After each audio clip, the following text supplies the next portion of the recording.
My expectations from US policies in Africa are to support the green development of the continent in order to prevent Africa from following old development patterns that can be very detrimental to its natural resources and its landscapes. If we take, for example, the Congo Basin and its rainforest, which is the largest carbon sink of the world and which plays a critical role in the current fight against climate change, it must be protected against aggressive deforestation by, for example, fostering green investment vehicles that will be attractive to international capital. Climate change undermines human health and safety, water and water security, and socio-economic development. It is imperative to set up mitigation and adaptation projects. Mitigation solutions can be strengthening the energy transition with the development of renewable and green energy.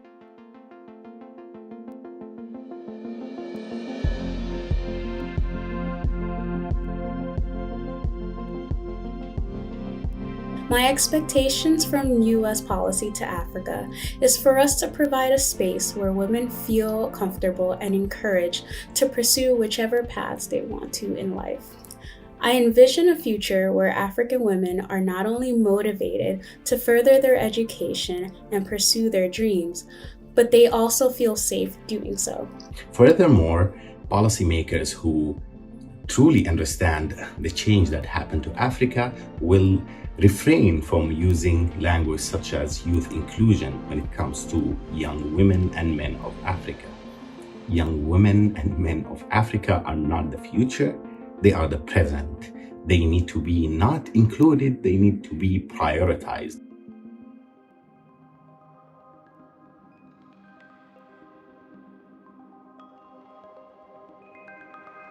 Across Africa, the creative and cultural industry generates about $4.2 billion and has a growth rate that outpaces the other sectors on the continent. So creativity is more than just creating beautiful and unique content and art.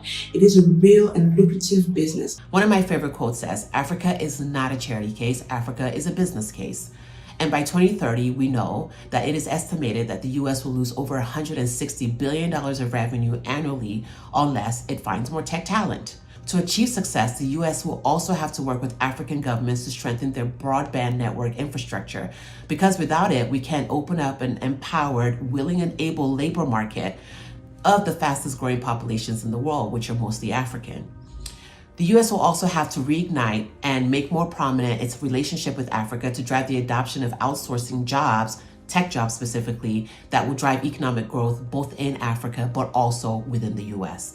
Lastly, I hope the US will also consider enabling and establishing partnerships with academic institutions to bring first-class tech training to countries within the continent. Thank you.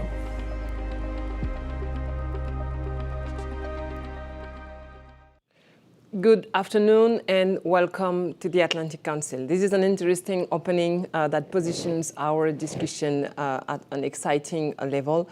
And before moving forward, allow me to thank Gladys, Miriam, Mohamed, Sakina, Daniel, and Tosin. Just so.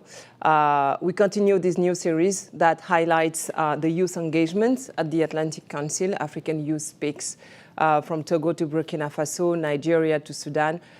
Their testimonies will guide us during this conversation. A view from the right, Republican perspectives on U.S. policy to U.S.-Africa policy. That is how we have titled this discussion today. It echoes a previous conversation we hosted in May featuring Democrat representatives Sarah Jacobs and Ilhan Omar. Today, it's my pleasure to moderate the coming discussion, and I would like to warmly welcome former Chairman Ed Royce and Ambassador Peter Pham. If you have, for the audience, if you have any question, please ask them in the chat. Former Chairman Royce, you have represented Southern Californians in the U.S. House of Representatives for 26 years. You chaired the House Foreign Affairs Committee from 2013 to 2019. You also served as a senior member of the House Financial Services Committee. Under your chairmanship at the House Foreign Affairs Committee, you worked on sanctions, trade, export controls, and U.S. global investment, the way your main focus. Now, as co-chair of Bronstein International Practice, you represent clients before government officials and business leaders everywhere in South America, Africa, the Middle East, and Asia. You also serve on the National Advisory Council at the U.S. Global Leadership Coalition and the Development Advisory Council of the Development Finance Corporation. Ambassador Peter Pham, this rank of ambassador comes from your public service between 2018 and 2021 as U.S. Special Envoy for the Great Lakes region, and then as U.S. Special Envoy for the Sahel region. You have a personal story with the Atlantic Council, where you are right now Distinguished Fellow, and previously Vice President for Research and Regional Initiatives and Director of the Council's Africa Center. Prior to joining the Atlantic Council in 2011, you were Senior Vice President of the National Committee on American Foreign Policy, a tenured associate professor at James Madison University. You served on the Senior Advisory Group of the U.S. Africa Command from 2008 to 2013. Something that also matters at the Africa Center, since 2015, you are in the board of the National Museum of African Arts. With that, Chairman Royce, I'm happy to start with you. A very quick question for you as former chairman of the House Foreign Affairs Committee. The Congress is often overlooked, but has an important role in foreign policy. What does the Congress bring in the U.S. Africa policy alongside the executive branch? Well, if you think about AGOA, that was something which a number of us initiated in the House of Representatives. Back then I chaired the Africa Subcommittee. I was one of the original co-authors of it. And it's not the only initiative. Electrify Africa is another initiative I worked on, which had wide public impact there. The WE Act, Women Economic Empowerment, was particularly, focused towards the developing world. The READ Act. These initiatives, Nita Loy and I were the authors, but it's being reauthorized now by the Congress. And even if we get to PEPFAR, an initiative that George Bush sponsored, but we passed it through the Congress, and we need to reauthorize it. We need to reauthorize it this year, just as we do AGOA. So I bring these issues up to focus on the fact that the fountainhead, or the impetus for a lot of this, were Republicans and Democrats working across the aisle. Charlie Rangel and I personally met with President Clinton and worked with him to get him to support AGOA. And we were on the trip with him in Africa, having that conversation. Afterwards, he did so, got behind it, and of course, that has had a pronounced economic impact in Africa. Now we have the Development Finance Corporation. Again, Congress took the lead in that. We need to strengthen that. That is the way we compete with Beijing in terms of its actions in Africa. The debt load, which is on African states as a result of the usury, or the loan sharking is what I would call it, in terms of those high interest rates that Beijing often charges. We have a better way forward. And so I think Congress needs to stay engaged and be more engaged right now because of the challenges ahead. And despite the political challenges behind, with the elections, the midterms, etc., how can they work together? Well, I think they have to understand what we understood, regardless of ideological squabbles, and especially on the extreme ends of the spectrum.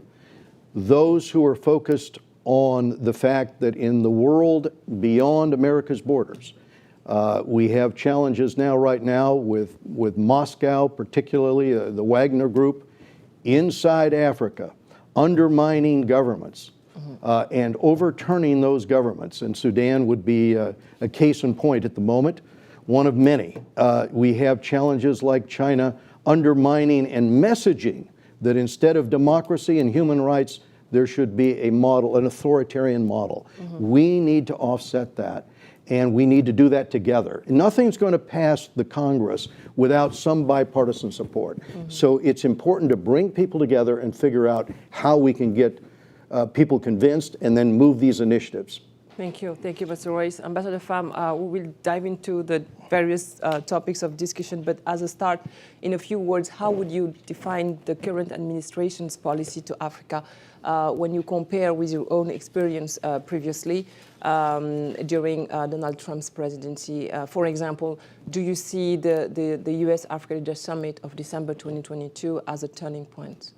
Well, I wouldn't call it a turning point as much as perhaps not even a reset, but a new impetus to something. One of the nice things about working in Africa policy for over the years has been that in Washington, Africa policy has largely been bipartisan, as Chairman Royce was just pointing out.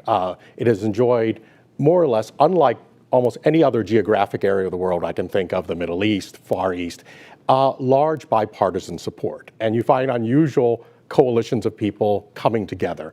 And I think that's the important thing. It's not partisan. And that's very important to keep in mind. As for the policy of the administration, if you look at its substance, there's been large continuity ever since President Clinton, President Bush, President Obama, through President Trump, and now large continuity in the broad contours of American foreign policy with respect to Africa. Where there's been differences has been execution and emphases. And the one criticism I would probably level, and I've done this publicly, with the so-called strategy for Africa published by the Biden administration was that it was published. If you publish something, obviously you have to make sure everyone's happy with it. So you can't make hard choices. The interesting thing is, in the Trump administration, the Africa strategy was and remains classified, but it laid out clear priorities. It laid out benchmarks. It laid out how decisions were to be made. And you mentioned the absence of North Africa in this strategy, right? Yes, and the lack of Africa as a whole. The African Union considers itself one. Africa is one. We constantly hear from our African friends. And to slice off North Africa and say that this is a sub-Saharan Africa story ignores the reality of the North-South trade as well as the North-South traffic of both arms, persons, and at times even insecurity. Mm-hmm. Chairman Royce, I would like to come back to you because I hear that you stressed China, the necessity to contain China in your current activities. I mentioned that you travel everywhere in the world from Asia to Africa. And you have then a global view of the ongoing geopolitical shifts in the world right now. I think you have noticed what happened last week about the BRICS, growing force from 5 to 11 members with big ambitions to build an alternative multilateralism and to launch a new development bank, and all the debates around the de-dollarization. So do you see this BRICS movement as a threat to U.S. vital interests? What I see it as is a forum that is being utilized by Beijing to sell a Beijing-centric view, both on the foreign policy front and on the economic front. Traditionally, and you saw this with AGOA, we were not the only ones that opened our markets for tariff-free imports from Africa. Europe did the same thing, right? And so if you look from East Asia, Japan, South Korea, the US, some of our allies in Europe, our engagement in Africa is one that's focused not just on economic development, not just on health and human rights, health with PEPFAR and so forth, but also fundamentally on trying to build institutions, trying to, as we did in AGOA, trying to convince states in Africa, governments there, that rights under the rule of law and under a judicial system are important. China's message is the opposite of that. And they like to have a forum for selling the concept that it should be one leader that makes the decision, kind of a Leninist model where at the top, one individual makes the decision under a political party, but you don't necessarily have elections. They argue against that in Africa. They argue on their media, and they have a pronounced effect. I listen to the English speaking broadcasts from the Chinese networks there. their themes are the opposite of empowering Africans in a democratic model. Their concept is a centralized state-run model. And I just believe that that will not accrue to the benefit of civil society, because they message that civil society shouldn't be empowered through the rights in the courts and so forth. And we have ample demonstration in Hong Kong and beyond of how China basically approaches a problem. And it is not to side with those whose rights are being taken away. I think the United States, because of our responsibilities here, need to continue to work with those in the world who want to see human rights, individual liberty, rule of law, and not work to undermine institutions and not push corruption. And that's perhaps my most emphatic point, because it's been raised by civil society all over Africa in my many years as chairman of the Africa Subcommittee and the full committee. That is the primary complaint of African civil society. Help us fight the corruption. Well, China is doing the same thing that Russia is doing. It's encouraging corruption. That is destabilizing. So let's take an example. Let me make a point, follow up on Chairman Royce on the BRICS. I mean, it was, if you will, a flash in a pan. A lot of excitement, but let's look at the substance. We have countries that are disparate, that have serious geopolitical rivalries between them. India and China often come to armed conflict in the high Himalayas. You know, as a European, how difficult it is to build a community on shared values and are at peace with each other, much less a rivalry. They talk about replacing the dollar, yet one of the new BRICS members, Argentina, the leading candidate to be president, wants to get rid of the country's currency and replace it with the dollar. So it's a disparate group. It makes a little bit of tension. We get all excited. But the reality is, I think, much more mundane, and we shouldn't get too bent out of shape because the reality isn't there. So let's take an example to dig deeper here, and by mentioning money, because that's what African economies need to finance their development needs. Dilma Rousseff, who is the former president of Brazil and current president or chair of the new development bank, the BRICS Development Bank, announced last week loans ranging from $8 to $10 billion this year without conditionality. And at the same time, almost the same time, Jake Sullivan from the White House announced that in India, at the next G20, I mean, they would mobilize $200 billion to support low and middle income countries. So how do you, is it the right answer? How do you see this competition in terms of supporting African countries to fund their development? Do you think that the Bretton Woods reform, for example, is a good answer to these needs? I think what is important is not, money is important. Clearly, we can't do anything without financing. But much more important is fundamental reform of institutions. As Chairman Roy said, not only the corruption, but building up institutions. And with that, the ethos that comes with them. I was struck by the opening video and the voices of those young people who spoke about what they were expecting out of America. And they have a right to have expectations. I was struck, however, that none of them spoke about what they expect out of their own governments. And I think that's where the mentality needs to change. The first speaker spoke about wanting a credible vehicle for carbon and the importance of the Congo Basin. Yeah. I fully agree. The Congo Basin is one, it's the working lung of the world right now. But why isn't there a credible vehicle? Well, actually, look at his own government in the DRC. It has a name, Yves Bazaiba, the Minister of Environment, who blocked a $1 billion pilot project to launch a credible car based on blockchain. Why is that? And that the accountability is there. And so it needs to be turned that way. And that's, I think, the beginning of true development. Thank you, Ambassador Pham. Chairman Royce, would like to come back to you about another global power in Africa, Russia. This afternoon, Prigozhin has been buried.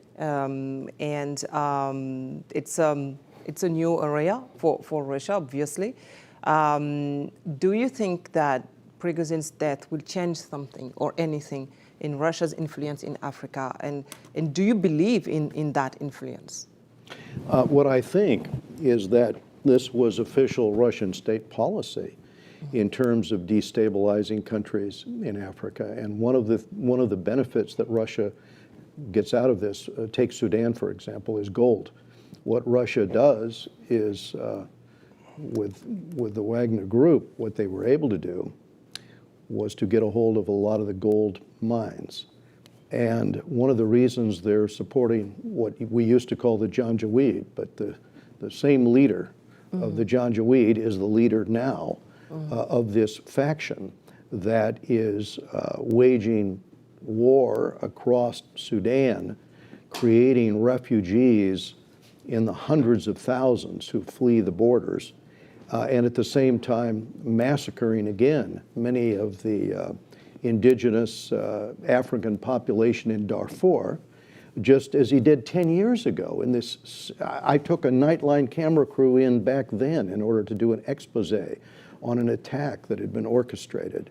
The city of Tinea was wiped out, but we had survivors of these attacks in neighboring Chad as well. We went into Sudan, we went into Chad, talked to survivors, and learned of what, and could prove what the Janjaweed did. And we did. We passed a resolution out of the Congress, took it to the United Nations, worked with Secretary Powell in order to galvanize focus on this. We need to see that kind of action now, because that action is repeating itself, and now it's not just Darfur, it is across all of Sudan. Sudan is aflame, and there's one benefit out of this, and it's the gold that goes to Russia and other assets that Russia is going to acquire. Why? Because they support, this Janjaweed faction. And so I think from the governments toppled in West Africa to Sudan and beyond, in the Central African Republic, Mali and so forth, Niger, all of these are situations where Russia benefits from anarchy and implosion. And you will find that the information that they send out, the messaging that they do, their tweets, their propaganda, encourages upheaval. We want stability in order to get the rule of law. They're not big fans of that, because they like paying people off in order to obtain these assets. And that's a primary challenge right now.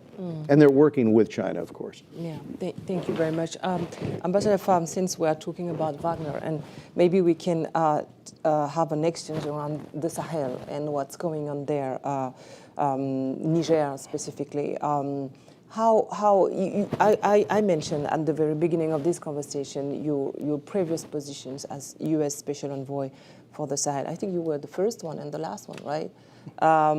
How do you explain the coup in the Sahel, in Africa? What is your views? Well, I think two things. First, it's important to keep in mind that each of these countries is unique and has a unique story and a unique history. So each coup has different conditions.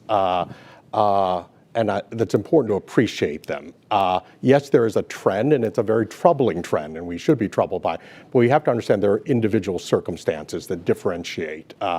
For example, the most recent coup in Niger, by all accounts, and was primarily a coup with a very small minority within the military, carried out perhaps by 2, maybe 3 general officers who had particular personal agendas, and the rest acquiesced because they were to resist. So I think that's important to keep in mind. They're different. But what makes them similar? It's an area of great weakness. I've always said all along, and I said repeatedly when I was Special Envoy, that the crisis in the Sahel is, at its depth, ultimately a crisis of state legitimacy. So it's not only Russia that is, or propaganda? It's not all, it is the fact that the state in many places has not touched the lives of people. There are areas where no services are provided, no protection. And when you have that disconnect between citizen and government, that's space for not just Russia and other state actors, but non-state actors, including extremists, to exploit. So I think that's one point to keep in mind.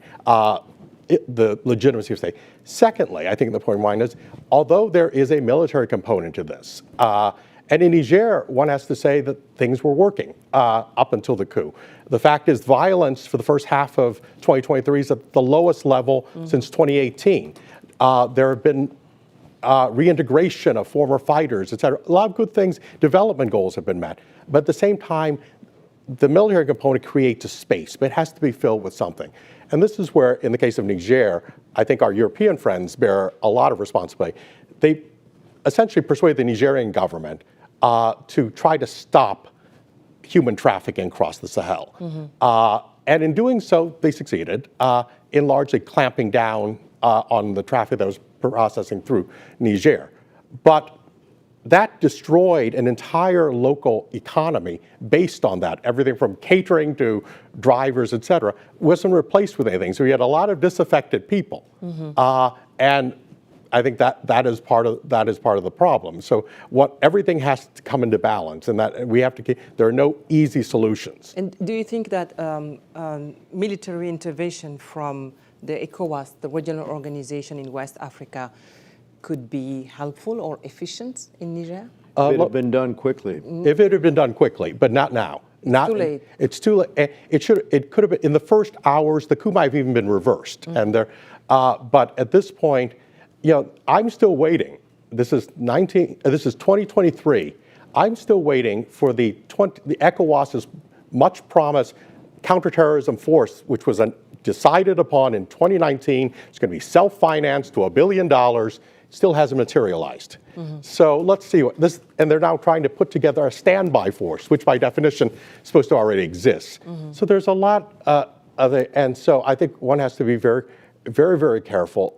In diplomacy, a cardinal rule: never make a threat or a promise that you don't intend to keep.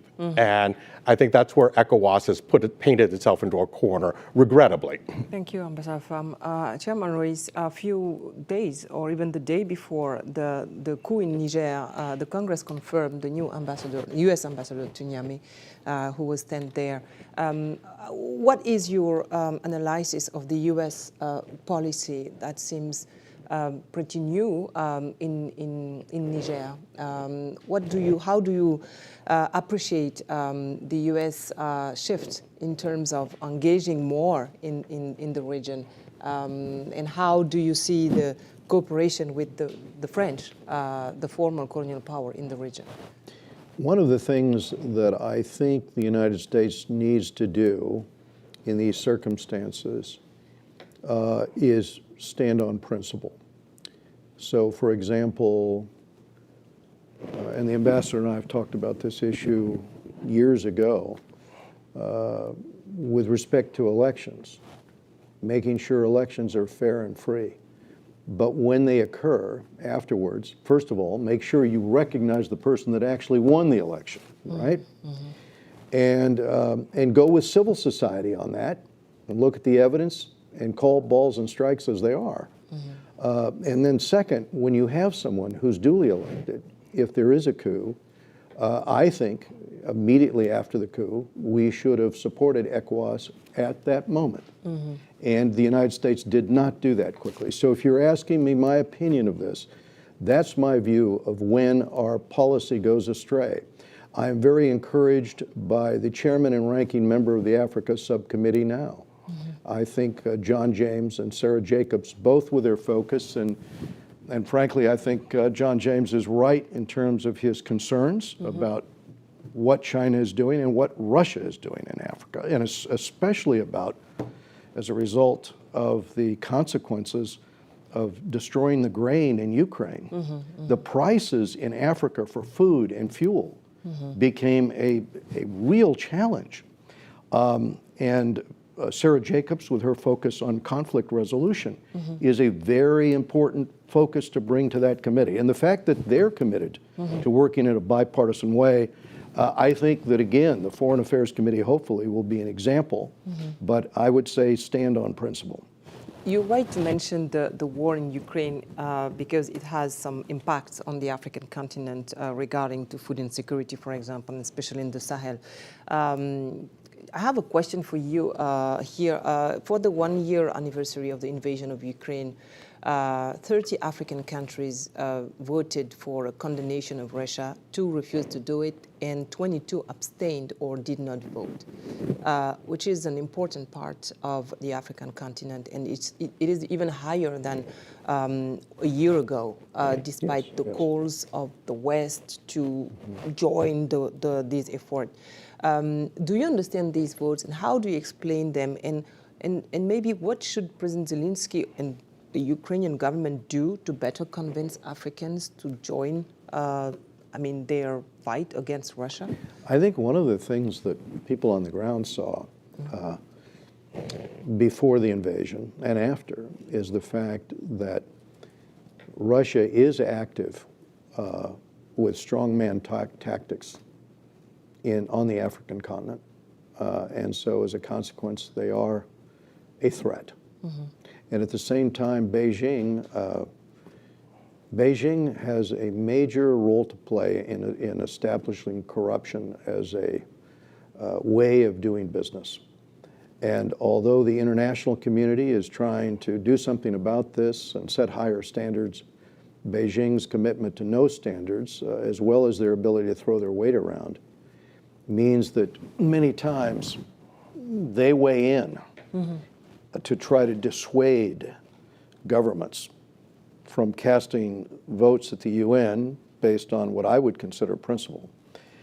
I would have thought, or I would have hoped, that given many of the border disputes and so forth across Africa, that they would be more sensitive to Russia invading Ukraine. But I'm afraid that the Russians pressed the case, and the Chinese did, very hard to try to keep them on the sidelines, and I think that continues to occur.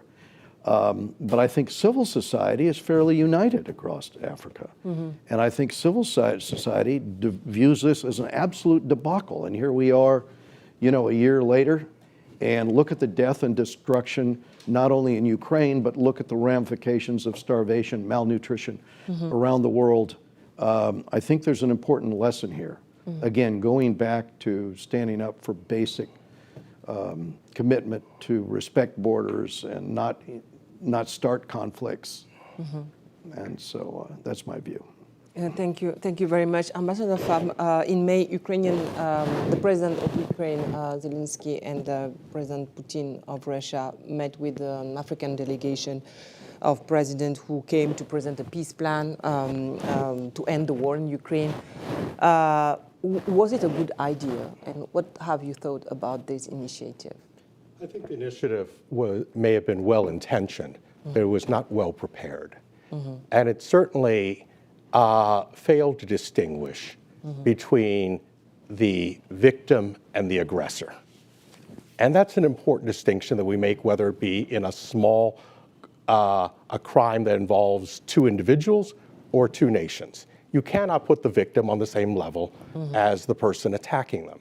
And I think that was a mistake. And I think it cost a lot more credibility. One of the most compelling statements of what is at stake here was actually at the time of the invasion in 2022, the permanent representative of Kenya, Ambassador Martin Kimani, who, by the way, used to be a senior fellow here at the Atlantic Council, his speech, I thought, was the best speech of the night because he laid it all on principle and defended those principles. What's been sad has been that many others, especially in Africa, didn't either pay attention to that speech or the principles he enunciated, which I think are town all. I mean, you have some really ridiculous, like for example, one of the most consistent votes for Russia and China at the United Nations is Eritrea. Mm-hmm. Now, if you're a small country next to a larger country that has a longer history and imperial claims to your territory, you would think you would be an advocate of state sovereignty and against aggression. But there may come a day sometime where Eritrea's vote comes back to haunt it. So it's against interests. And speaking of interests, I say one other thing. Chairman Royce made a very strong point about how China is actively engaged and tries to votes. And I think that's something that's incumbent upon the United States to also do, is also work for those votes, communicate with the, but also the American people have a right, and I think this is where have a right to know that who their allies are and who those who vote against our interests, and that should determine in part also our engagement and programs. I think that's certainly going to come up increasingly as both sides of the political spectrum, the far right and the far left, turn increasingly inward. And do you understand these Africans who consider that the US is very engaged in Ukraine, you know, all these billions mobilized to support the war, and they do less when it comes to Africa, for example, in the east of DRC or in the Horn of Africa? How do you appreciate this kind of comments? My response is going to sound cold, but I think it's honesty is the best policy. Foreign policy of nations is based on interests. Now, our interests include, as America, include our principles, most certainly, and they are best when they include that, but we have to look at our interests. And very often, in the case of our interests, it's attention, it's engagement. Do I wish we engage more in Africa? Well, certainly. I spent my entire career pushing for that. But very often, in order to engage, it takes two to tango. And very often, you know, America's in an impossible position. You engage much, and you're told you're interfering and are stepping in.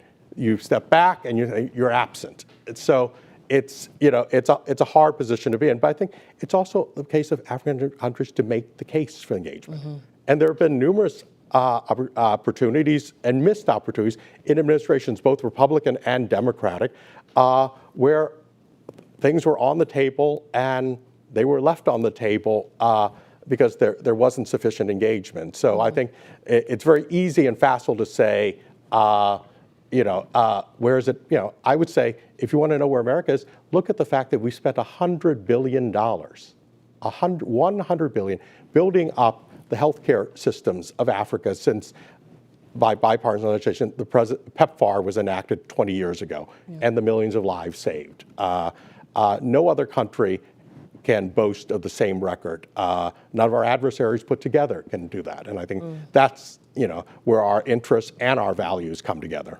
And speaking of U.S.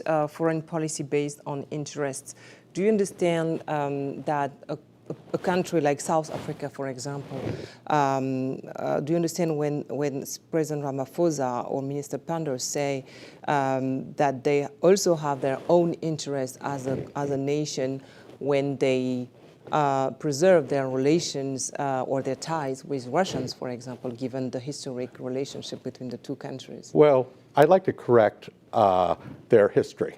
One, most of the South Africans from the ANC who were trained in the former Soviet Union, which included Ukraine, by the way, were trained actually in Ukrainian territory. All of the armed militants were trained in Ukrainian Crimea. So if there's gratitude to be owed, it's to Ukraine. Secondly, if they're looking after their own interests, they're doing a very bad job of doing so. Last year, 2022, South Africa exported to the U.S. $10.9 billion worth of goods, including $2.7 billion under AGOA with exemptions, mainly value-added vehicles, car parts, jewelry, ferroalloys. The export to Russia was $262 million. Russia doesn't even account in the top 25 trade partners of South Africa. So they're choosing someone who is irrelevant in trade. So how do you explain their neutrality? I think it's ideological fixation, leftovers from, and so they're playing. Remember, this is a very tough election year coming up ahead for the ANC. If in South African elections right now, none of the above wins.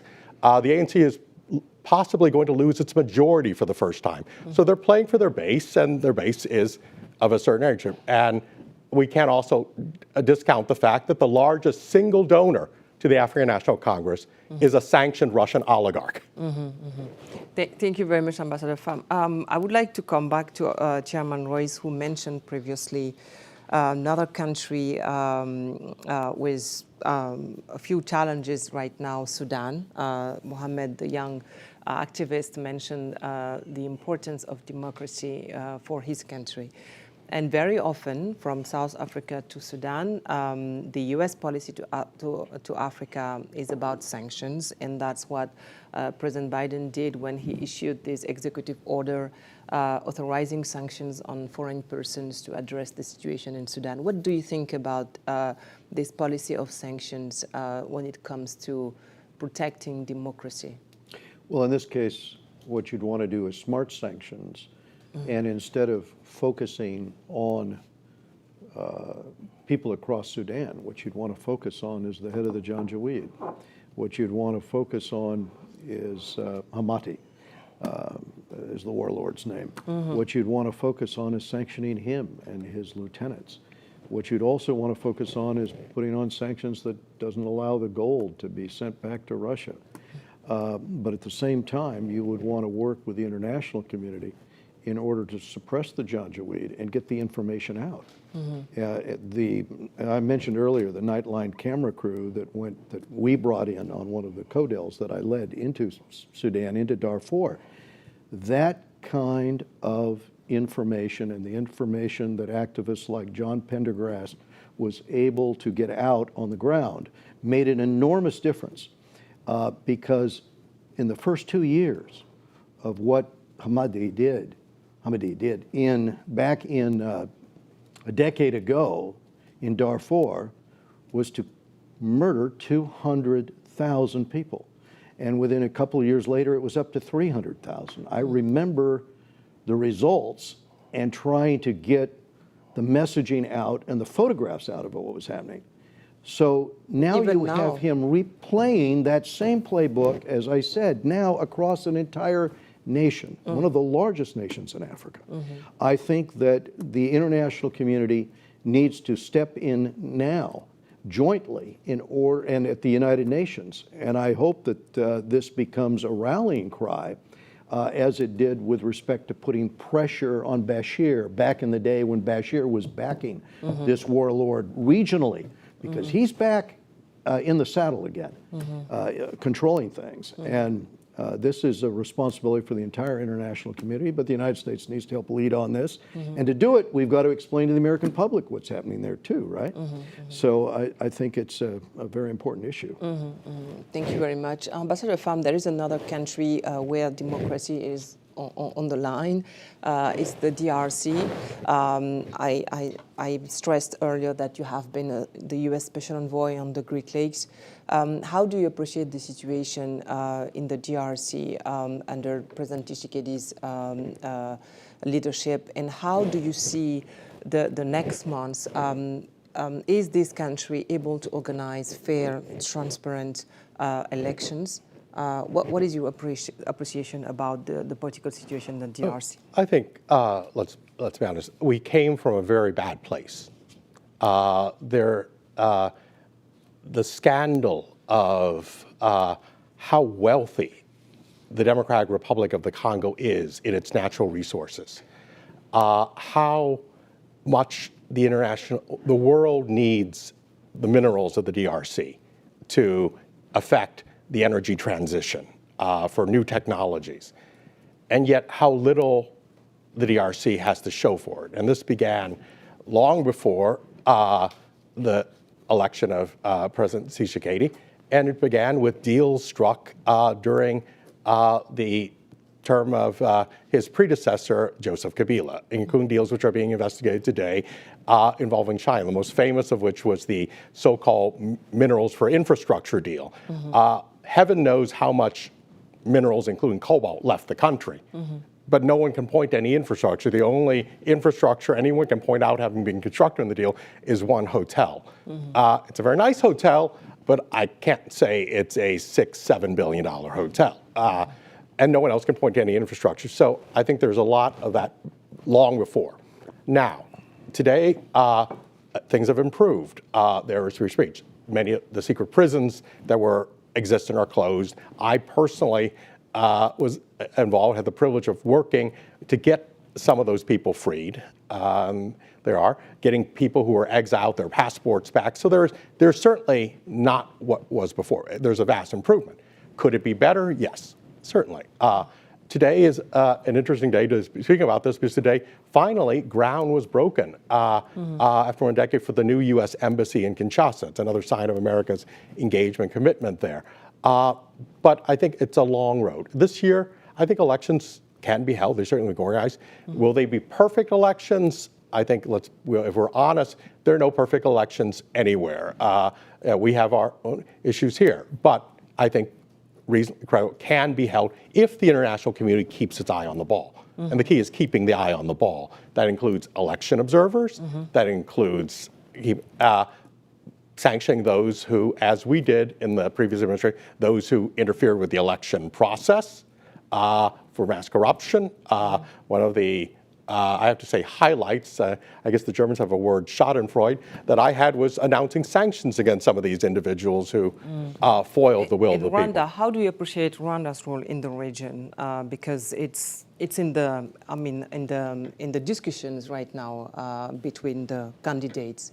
What role Rwanda could have in this situation? I think Rwanda can either have, and it's Rwanda's choice, it can have a helpful, positive role, or it can have a less so. But also, flipping that, Rwanda has equities of its own, has some concerns which are legitimate, including those who carried out the genocide who are still around. Also, some concerns about military contractors that have surfaced recently in the DRC. This is not to justify anything, but I'm saying everyone has legitimate concerns, and they are best addressed diplomatically as opposed to through violence. But I don't think adding it to a political discourse and overheating it and politicizing it helps resolving. A political campaign is a terrible time to work out complex issues. It's the nature of the beast. Thank you very much. I think we have to accelerate because it's already the end, but I have a question that is related to the DRC. Sudan is not the largest country in Africa. DRC is above Algeria, and DRC is also the place of very important natural resources for the green transition. And I would like to end this conversation by asking you, Chairman Royce, a question about green transition that is a main focus for the U.S. You said earlier that it's important to convince the U.S. population that the importance of Africa. Can this issue of green transition from the African continent be an interesting way to convince the U.S. opinion to stay focused, to remain focused on the African continent? I think it is, and I think it's very important because a lot of these critical minerals are in the DRC, as you know. And one of the questions is, will we see the rule of law in the DRC? Will we see the ability of those minerals to go around the world? Or will China obtain a monopoly over the extraction of those minerals by not playing by the rules, by instead being able to convince the current government to sole source those basically into China and not even refine them here in Africa, but instead doing the refinery work in China. If that happens, if China gets a monopoly over everything that's in our batteries, that doesn't just impact the United States, it impacts the world because everyone is now dependent upon that.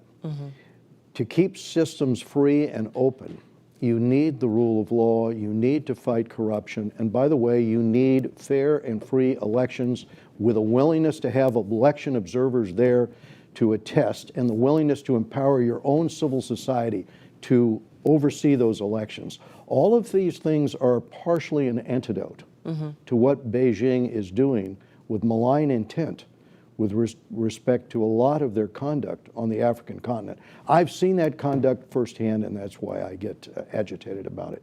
But thank you very much for the opportunity today for the welcome. ambassador and me to share some of our views. What you are saying about China makes me think of the fact that they built the African Union headquarters. You know that, Chinese. So this is the ghost of this conversation, the African Union. Nobody mentioned the African Union. But I have a question here for any of you.